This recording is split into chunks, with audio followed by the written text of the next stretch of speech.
Hello students and welcome to our YouTube channel rejoice education. हम 8th standard CBSE social science के history के first chapter पे हैं।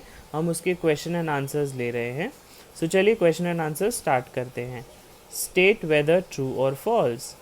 James Mill divided Indian history into 3 period: Hindu, Muslim, Christian. False. James Mill ने Indian history को 3 periods में divide किया था: Hindu, Muslim and British and not Christian. Official documents help us understand what the people of the country think. False. The British thought surveys were important for effective administration. True. Let's discuss. Question number 3. What is the problem with the periodization of Indian history that James Mill offers?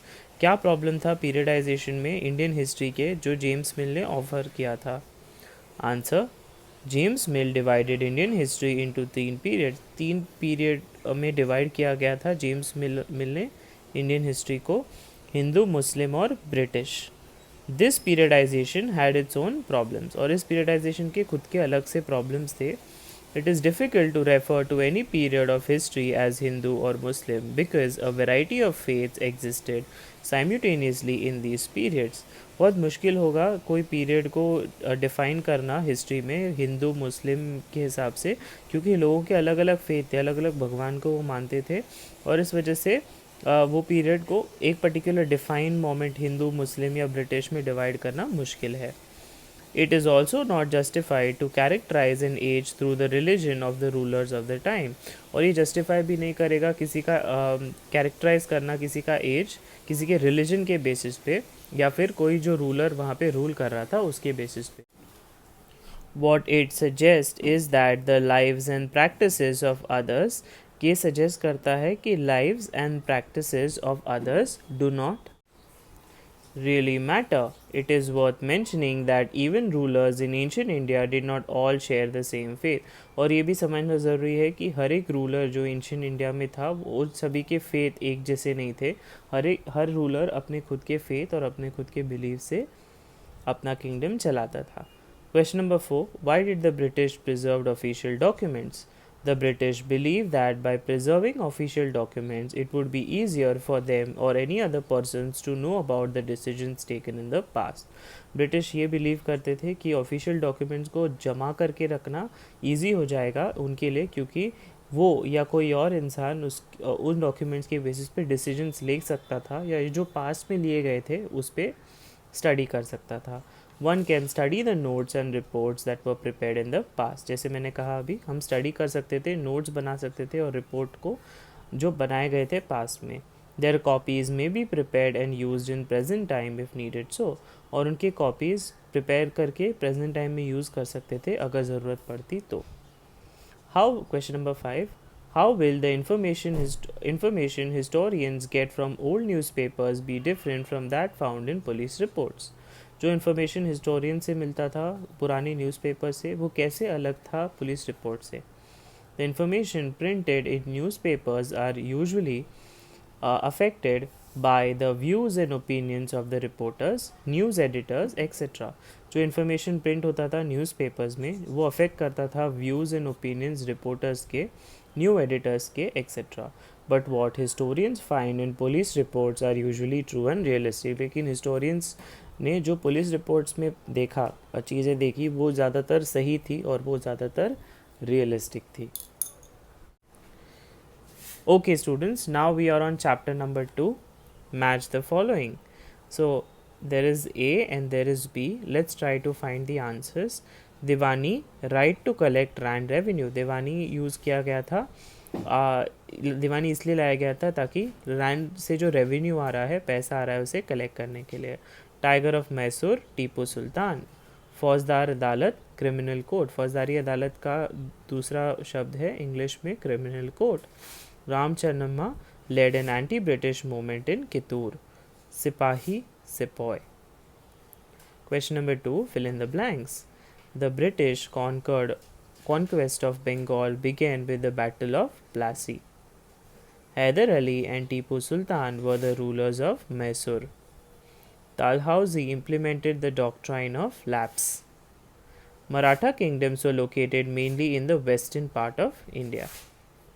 Question number 3, state whether true or false. The Mughal Empire became stronger in the 18th century. False.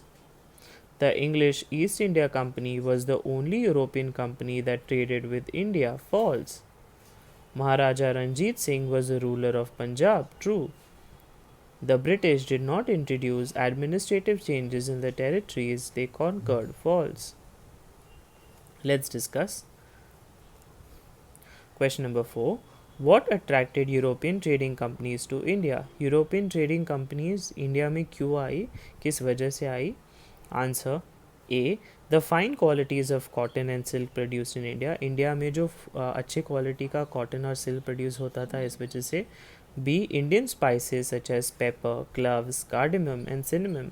India के जो spices होते थे जैसे paper, cloves, cardamom और cinnamon जो produce होते थे India में, इस वजह से यूरोपियन ट्रेडिंग कंपनी इंडिया में आई. Question number 5. What were the areas of conflict between the Bengal nawabs and the East India Company? क्या कॉन्फ्लिक्ट एरियाज ऑफ कॉन्फ्लिक्ट थे बंगाल नवाब्स और ईस्ट इंडिया कंपनी के बीच? Answer A. The Bengal Nawabs asserted their power and autonomy and refused to grant the company concessions. जो बंगाल के nawabs थे उन्होंने उनकी खुद की पावर और ऑटोनॉमी से रिफ्यूज़ किया, यानी इनकार कर दिया ग्रांट करने के लिए कंपनी को कोई भी कंसेशंस, किसी भी तरह के कंसेशंस या सुख सुविधा. B. They demanded large tributaries for the company's right to trade. उन्होंने डिमांड किया लार्ज ट्रिब्यूटरीज कंपनी के राइट्स ट्रेड करने के लिए, ताकि वो एक जगह से दूसरी जगह पे इजीली पहुंच सके. They denied the company any right to mint coins. उन्होंने कंपनी को डिनाई किया कोई भी राइट कॉइन्स मिंट करने के, कॉइन्स बनाने के.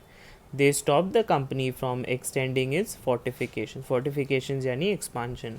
कंपनी जिस तरह से एक्सपांड हो रही थी इंडिया में, उसको रोकने की कोशिश उन्होंने की.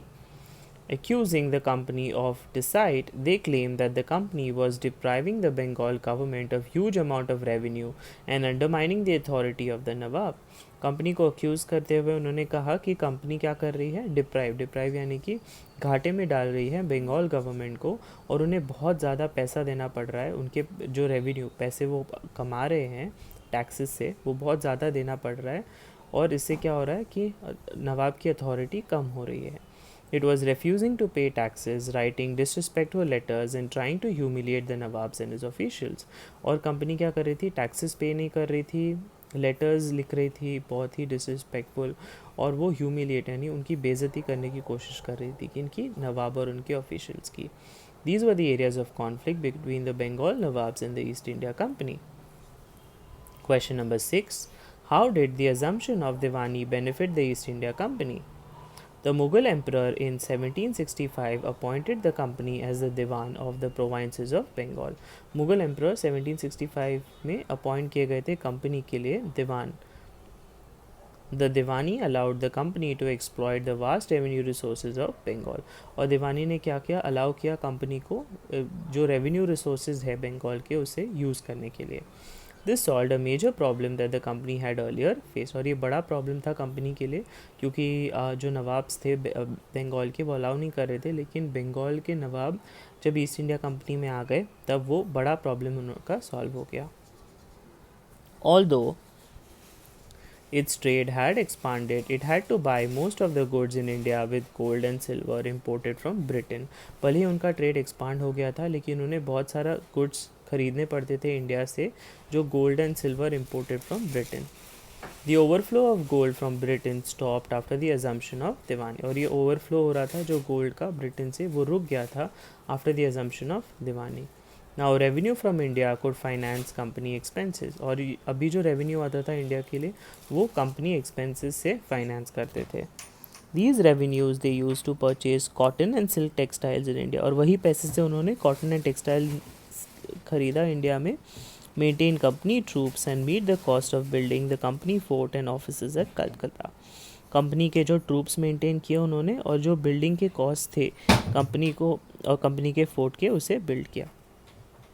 Question number 7. Explain the system of subsidiary alliance. Answer. Under the system of subsidiary alliance, Indian rulers were not allowed to have their independent armed forces. Subsidiary alliance के अंदर क्या होता था स्टूडेंट, इंडियन रूलर्स को allow नहीं होता था उनके खुद के आर्म फोर्सेस होना. They were to be protected by the company but had to pay for the subsidiary forces. उन्हें प्रोटेक्ट करना पड़ता था कंपनी से, बट उन्हें सब्सिडरी फोर्सेस पे करने पड़ते थे.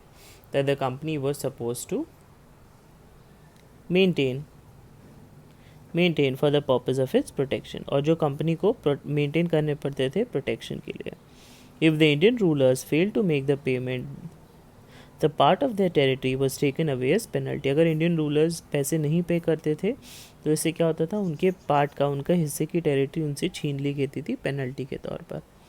The states which had to lose their territories on the ground were Awadh and Hyderabad.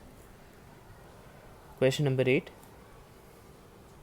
In what way was the administration of the company different from that of Indian rulers? Answer. The administration of the company was different from that of Indian rulers in the following ways. A. The company divided its administrative units called presidencies. उन्होंने अपनी company ने divide किया था administrative units presidencies. There were 3 presidencies: Bengal, Madras and Bombay. In India, districts were the main administrative units. B. Each presidency was ruled by the governor, और हर presidency governor rule करते थे. Districts were ruled by the collectors, और districts collectors rule करते थे. C. The supreme head of the administration of the company was the governor general, और supreme head कौन होता था administration of the company का? Governor general. But in India, the head of the administration was the king. लेकिन head of administration India में king होते थे. The main job of the Governor General was to introduce administrative reforms, while the main job of the collector was to collect revenue and taxes and maintain law and order in the district. Main job governor general का होता था नए नए administrative reforms लाना, और collector का job होता था कलेक्ट करना रेवेन्यू एंड टैक्सेस और एक लॉ एंड ऑर्डर मेंटेन करना अपने खुद के ज़िले में, डिस्ट्रिक्ट में. Question number 9. Describe the changes that occurred in the composition of the company's army. Answer. Several changes occurred in the composition of the company's army. A. The company began recruitment for its own army, which came to be known as the Sepoy army. और company ने खुद की recruitment यानी खुद के लोगों को खड़ा कर दिया आर्मी में और उन्हें कहने लगे sepoy army. B. As the warfare technology changed from the 1820s, the cavalry recruitments of the company's army declined. वेयरवेयर टेक्नोलॉजी जब चेंज हुआ 1820 में, तब कैलवरी रिक्रूटमेंट्स जो थे कंपनीज़ के, उनके आर्मी डिक्लाइन की गई. द सोल्जर्स यानी उन्हें कंसिडर नहीं किया गया. C. The soldiers of the company's army had to keep pace with changing military requirements and its infantry regiments now became more important. और जो सोल्जर्स थे कंपनी के, उनको पेस यानी उनको उनके पेस रखना पड़ता था. जो मिलिट्री के रिक्वायरमेंट चेंज होते थे और इन्फेंट्री रेजिमेंट्स होते थे जो बहुत इंपॉर्टेंट हो गए थे. In the early 19th century, the British began to develop a uniform military culture. Early 19th century में ब्रिटिश ने क्या किया, एक यूनिफॉर्म यानी सामान्य मिलिट्री कल्चर को बनाया. Soldiers were increasingly subjected to European style training. और जो सोल्जर्स थे उनको यूरोपियन स्टाइल ट्रेनिंग मिलती थी. ड्रिल एंड डिसिप्लिन सिखाया जाता था यानी अनुशासन, that regulated their life for more than before. Okay students, now we are on chapter number 3, ruling the countryside. Question number 1, match the following. Rawat peasant, रायत को peasant बुलाया जाता था. महल village. निज cultivation on planters own land. रोती cultivation on ryots land. Question number 2, fill in the blanks. A. Growers of wood in Europe saw indigo as a crop which would provide competition to their earnings. The demand for indigo increased in late 18th century Britain because of industrialization. C. The international demand for indigo was affected by the discovery of synthetic dyes. D. The Champaran movement was against indigo planters. Let's discuss question number 3. Describe the main features of the permanent settlement. Permanent settlement के main features को describe कीजिए. Answer. The main features of the permanent settlement were 1. The amount of revenue was fixed permanently, that is, it was not to be increased in ever in future. The amount of revenue, जो पैसे collect करे जाते थे वो fixed होते थे permanently, ठीक है, और वो कभी आगे जाके इंक्रीज नहीं होने वाले थे. 2. It was felt that this would ensure a regular flow of revenue into the company's coffers and at the same time encourage the zamindars to invest in improving the land. ऐसा लग रहा था कि एक रेगुलर फ्लो ऑफ इनकम आएगा company के लिए, और ये ज़मींदार्स को भी इनक्रेज कर रहा था कि वो इम्प्रूव करे अपना खुद का लैंड को अच्छा करने के लिए. 3. Since the revenue demand of the state would not be increased, the zamindars would benefit from increased production from the land. ठीक है, ये रेवेन्यू तो आगे, रेवेन्यू का जो डिमांड का जो स्टेट का वो कभी आगे बढ़ने नहीं वाला था क्योंकि वो तो फिक्स था. इस वजह से ज़मींदार्स को बेनिफिट होता था increase production from the land से. 4. Under this system, revenue had been fixed so high that the zamindars found it difficult to pay. ये सिस्टम में रेवेन्यू क्या हो गया था, फिक्स्ड हो गया था और हाई था, इस वजह से zamindars found it difficult to पे. 5. Even when the income of zamindars increased with the expansion of cultivation, the company had no chance of gain because it could not increase the revenue demand that it had been fixed permanently. ठीक है, ज़मींदार्स का income जब बढ़ते गया expansion of cultivation के ज़रिए, फिर company के पास कोई चांस नहीं था कुछ कमाने का, क्योंकि it could not increase a revenue demand, क्योंकि वो रेवेन्यू डिमांड इंक्रीज नहीं कर पाते थे क्योंकि उसे परमानेंटली फिक्स किया गया था. 6. The system provide oppressive for the cultivators. Question number 4. How was the Mahalwari system different from the permanent system? Mahalwari system में और permanent system में क्या difference था? Answer. 1. Under the permanent settlement, the rates of revenue was fixed permanently. जैसे हमने previous question में देखा, permanent settlement में rates of revenue fixed थे and it was not to be increased ever in future, और आगे जाके भी वो बढ़ने नहीं वाले थे. But in the Mahalwari system, it was decided that the rate of revenue would be revised periodically, not permanently fixed. लेकिन महालवारी सिस्टम में डिसाइड किया गया था कि ये जो रेट ऑफ रेवेन्यू होगा वो रिवाइज यानी चेंज होता जाएगा पीरियोडिकली, टाइम एंड अगेन, और ये कभी परमानेंटली फिक्स नहीं होगा. Point number 2. Under the permanent settlement, the zamindars were given the charge of collecting revenue from the peasants and paying it to the company. Permanent settlement में ज़मींदार्स को charge दिया गया था, उनकी रिस्पॉन्सिबिलिटी थी कि वो रेवेन्यू पैसा कलेक्ट करे पेजेंट से और वो कंपनी को लाके दे दे. But in the Mahalwari system this charge was given to the village headman. लेकिन महालवारी सिस्टम में यही चार्ज, यही रिस्पॉन्सिबिलिटी विलेज हेडमैन को दी गई थी. Okay, question number 5. Give 2 problems which arose with the new Monoro system of fixing revenue. ठीक है, 2 problems discuss करो जो आए थे न्यू मोनोरो सिस्टम की वजह से fixing revenue. Answer 2 problems. 1. Revenue officials fixed a very high revenue demand and peasants were unable to pay. Revenue official जो थे उन्होंने एक बहुत ही ज़्यादा हाई रेवेन्यू डिमांड यानी बहुत ज़्यादा पैसे की डिमांड करी थी और पेजेंट्स जो थे वो बेचारे उन्हें वो पे नहीं कर पाते थे. Riots fled the countryside and villages became deserted in many regions. और इस वजह से राइट्स जो थे वो क्या कर गए, वो कंट्री साइड से होके विलेजेस में चले गए और उन बहुत सारे रीजन्स डेजर्टेड यानी खाली कर दिए उन्होंने अपनी जगह. क्वेश्चन नंबर 6, और ये बहुत इंपॉर्टेंट क्वेश्चन है. Why were ryots reluctant to grow indigo? Ryots को इंडिगो ग्रो करने के लिए क्यों वो उनको नहीं अच्छा लग रहा था? Answer. The planters usually force the ryots to sign a contract. ये जो प्लांटर्स थे वो फोर्स करते थे राइट्स को एक कॉन्ट्रैक्ट साइन करने के लिए. Those who sign the contract got cash advances from the planters at low rates of interest to produce indigo. और जो कॉन्ट्रैक्ट साइन करते थे उनको कैश एडवांस मिलता था प्लांटर्स से at low rate of interest से इंडिगो प्रोड्यूस करने के लिए. But the loan committed the riots to cultivate the indigo on at least 25% of the area under his holding. 25% उनका एरिया में इंडिगो ग्रो होना चाहिए, यही वो कॉन्ट्रैक्ट बताता था. The planter provided the seed and the drill. जो planter होते थे वो प्रोवाइड करते थे seed and drill, while cultivators prepared the soil. लेकिन कल्टिवेटर्स क्या करते थे, सॉइल को प्रिपेयर करते थे. Sowed the seed and looked after the crop. और सीड को सो करके क्रॉप की देखभाल करते थे. When the crop was delivered to the planter after the harvest, the ryots got another new loan. और जब वो क्रॉप डिलीवर्ड होता था प्लांटर के पास हार्वेस्ट के बाद, तब रायट्स को एक नया लोन मिलता था. In this way, they were trapped in the cycle of loan from which it was difficult to come out. इस वजह से वो लोन के जंजाल में फंस गए थे और उन्हें बाहर निकलना मुश्किल हो गया था. Soon they realized that this was a harsh system. उनको बाद में पता चला कि ये बहुत ही मुश्किल सिस्टम है. They did hard labor day and night and got a very low price for the indigo they produced. वो दिन रात मेहनत करके उनको पैसे बहुत कम मिलते थे इंडिगो जो वो प्रोड्यूस करते थे उसी लिए. Other reason was that the planters usually pressurized the ryots to cultivate indigo on the best soils. और जब planters थे वो उन्हें प्रेशराइज करते थे ryots को इंडिगो कल्टिवेट करने के लिए उनके सबसे अच्छे सॉइल पे. But the ryots preferred to grow rice on these soils. लेकिन ryots राइस ग्रो करना प्रेफर करते थे क्योंकि उससे इनकम अच्छा आता था.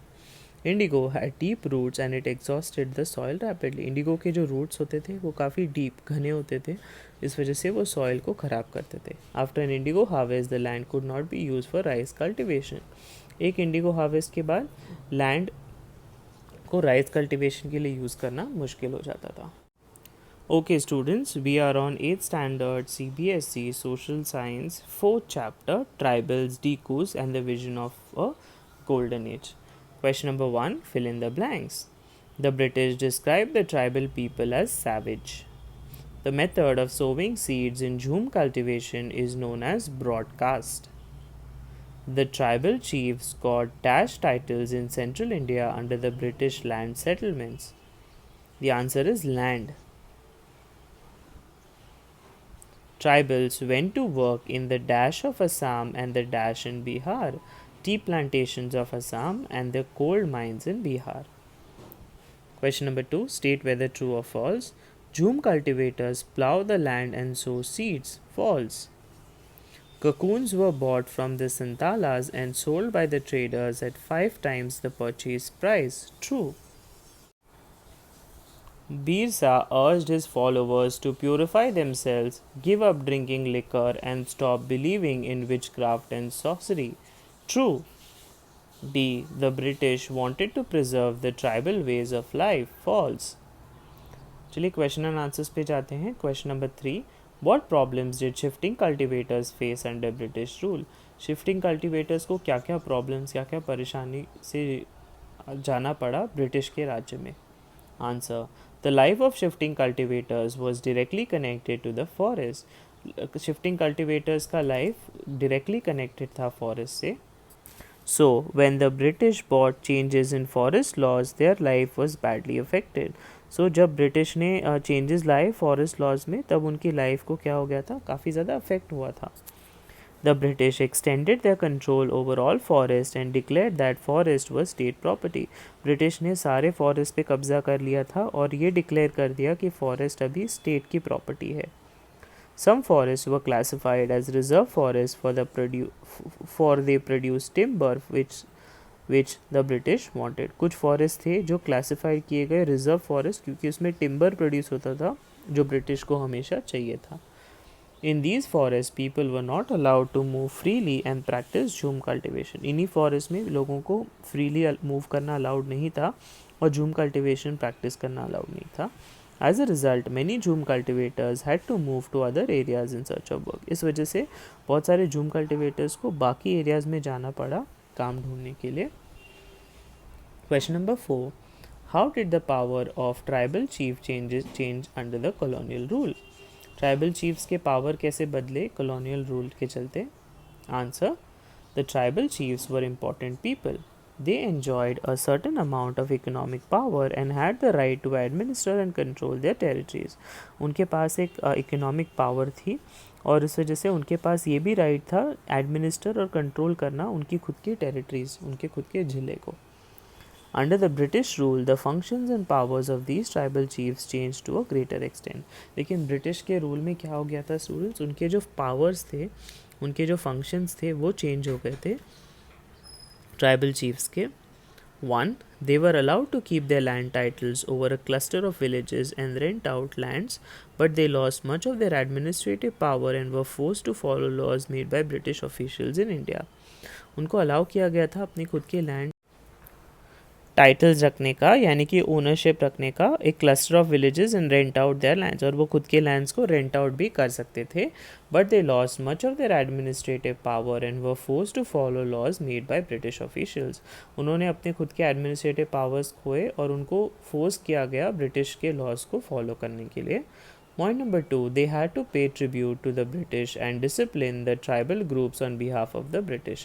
उन्हें एक ट्रिब्यूट पे करना पड़ा था ब्रिटिश को और डिसिप्लिन करना पड़ा ट्राइबल ग्रुप्स को ब्रिटिश के बिहाफ पे.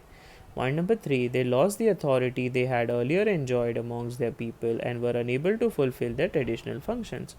उन्होंने अपनी खुद की अथॉरिटी खोई जो वो पहले enjoy करते थे अपने खुद के लोगों में, और उनके खुद के जो ट्रेडिशनल फंक्शंस होते थे वो फुलफिल नहीं कर पा रहे थे ब्रिटिश के लॉज की वजह से.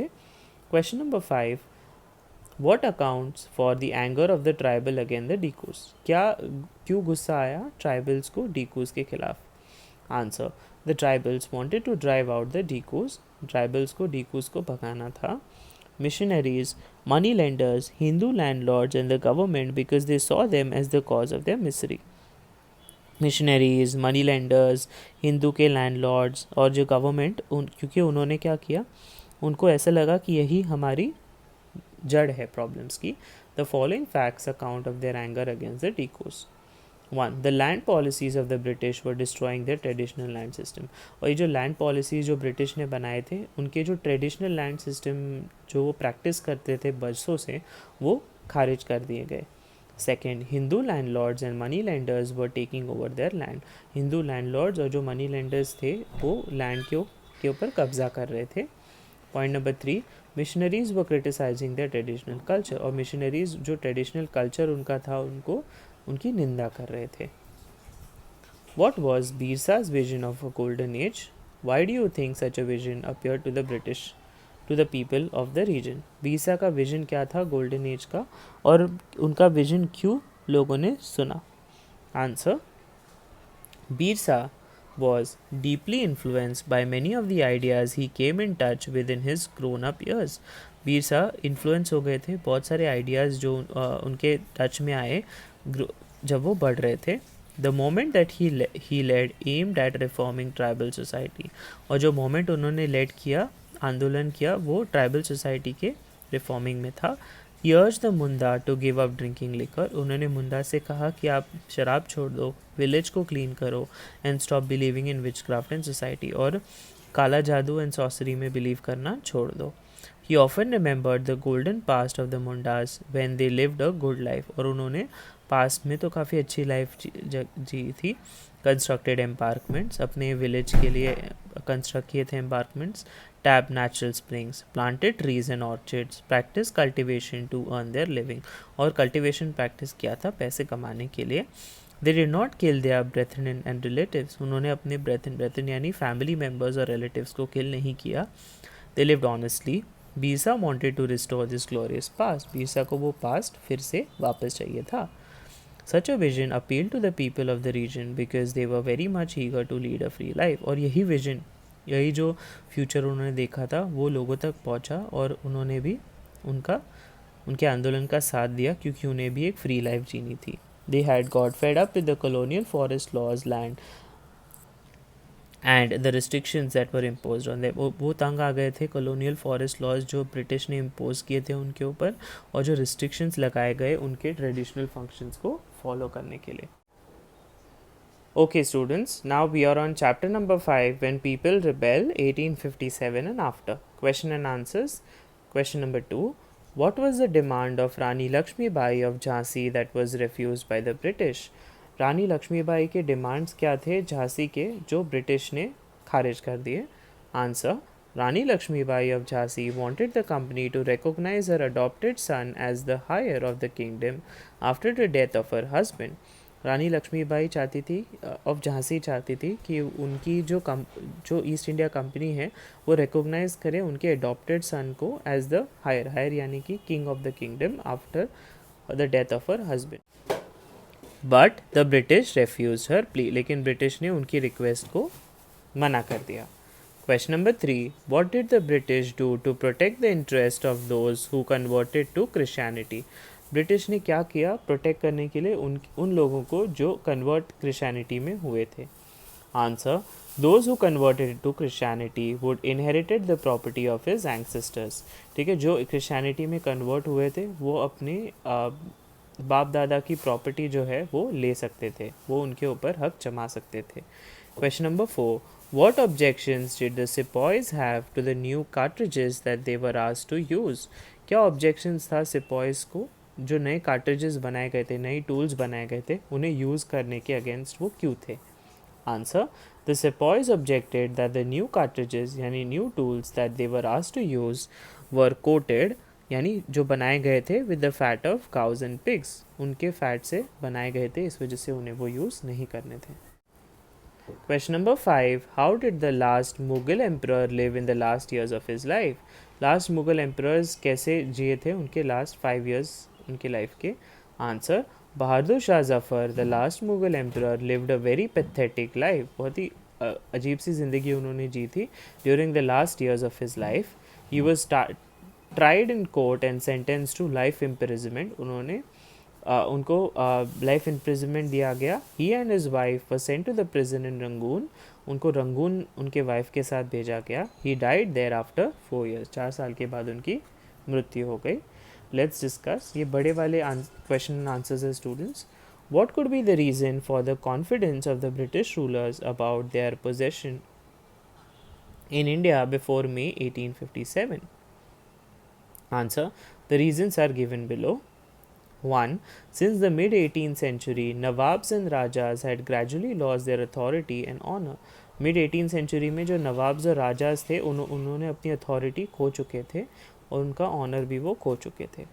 Residents had been stationed in many courts. The freedom of the rulers reduced. ठीक है, रेसिडेंट्स जो थे उन्हें स्टेशन किया गया कोर्ट्स में और जो the freedom of the rulers reduce, और जो रूलर्स का जो खुद का फ्रीडम था खुद के रूल्स एंड रेगुलेशंस बनाने का, उसे भी छीन लिया गया। Their arm forces disabandoned and their revenues and territories taken away by stages. ठीक है, और उनके आर्म फोर्सेस को भी खारिज किया गया और उनके जो रेवेन्यू, जो पैसे कमाने के ज़रिए थे और उनकी खुद की टेरिटरी थी, वो भी उनसे छीन ली गई हिस्सों में। Point number 2, the company decided to end the Mughal dynasty. Company ने डिसाइड किया कि मुगल डायनेस्टी को ख़त्म करना है। In 1849, Governor General Dalhousie announced that after the death of Bahadur Shah Zafar, the family of the king would be shifted out of Red Fort. Governor general Dalhousie ने announce किया कि बहादुर शाह की डेथ के बाद द फैमिली, उनकी जो family थी king की, जो उन्हें रेड फोर्ट से बाहर शिफ्ट किया जाए। In 1856, the Governor General Canning decided that Bahadur Shah Zafar would be the last Mughal emperor, and after his death, his descendants would be recognized as princes. Governor general Canning ने decide किया कि Bahadur Shah Zafar last Mughal emperor होंगे और उनकी death के बाद उनके सारे बच्चे या फिर उनके जितने भी फैमिली मेम्बर्स हैं उन्हें रिकॉग्नाइज किया जाएगा प्रिंसेस के तौर पर। Question number 7. What impact did Bahadur Shah Zafar support to the rebellion have on the people and the ruling families? Bahadur Shah Zafar के सपोर्ट की वजह से और उनके रिबेल नेचर की वजह से क्या इम्पैक्ट आया उनके लोगों पे और रूलिंग फैमिलीज़ पे? Answer, Bahadur Shah Zafar support to the rebellion boosted the morale of the people and the ruling families. Bahadur Shah Zafar के सपोर्ट और उनके रिबेलियस नेचर की वजह से उन लोगों का उत्साह बढ़ा और रूलिंग फैमिलीज़ का उत्साह बढ़ा। They became united to fight the British authority with double spirit. वो एकजुट हुए ब्रिटिश अथॉरिटी के खिलाफ लड़ने के लिए डबल स्पिरिट के साथ। People of the towns and villages rose up in rebellion and railed around local leaders. जो टाउन्स एंड विलेजेस के लोग थे वो रिबेलियन के लिए रिबेल करते हुए उठे और लोकल लीडर्स भी उनके साथ जुड़ गए, ज़मींदार जुड़ गए एंड चीफ्स जुड़ गए। Nana Saheb, the adopted son of the late Peshwa Baji Rao, who lived near Kanpur, gathered armed forces and expelled the British garrison from the city. Nana Saheb जो अडॉप्टेड सन थे लेट पेशवा बाजी राव के, जो कानपुर के यहाँ पे रहते थे, उन्होंने अपनी आर्मी फोर्सेस जमा की और ब्रिटिश गैरिसन को वहाँ से निकाल दिया। ही प्रोक्लेम्ड हिमसेल्फ पेशवा, उन्होंने अपने आप को पेशवा कहा। He declare that he was a governor under emperor Bahadur Shah, उन्होंने डिक्लेयर किया कि वो गवर्नर थे बहादुर शाह के under. In Lucknow, Brij, Birjis Qadar, the son of the deposed Nawab Bazid Ali Shah, was proclaimed the new Nawab. उन्हें नया नवाब बनाया गया. He too acknowledged the suzerainty of Bahadur Shah Zafar. In Jhansi, Rani Lakshmi Bai joined the rebel sepoys and fought the British along with Tatya Tope. रानी लक्ष्मीबाई ने भी इस rebel को join किया और अपने सिपॉयज़ के साथ ब्रिटिश आर्मी को के साथ फाइट किया. तात्या तोपे भी उनके साथ थे. The general of Nana Sahib. Question number 8. How did the British succeed in securing the submission of the rebel land owners of Awadh. British ने कैसे सक्सीड किया यानी कैसे सक्सेसफुल हुए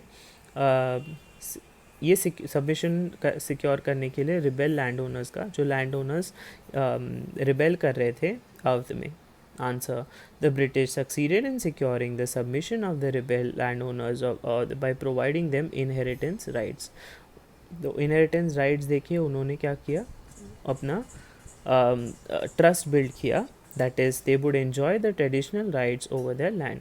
वो जो ट्रेडिशनल राइट्स जो उनके पुश्तों से चली आ रही थी वो वापस से उन्हें मिल गई थी. The British also exempted them from taxes. और उन्हें कोई टैक्सेस पे करने की भी ज़रूरत नहीं थी. इस तरह से उन्होंने लैंड ओनर्स को शांत किया. Question number 9.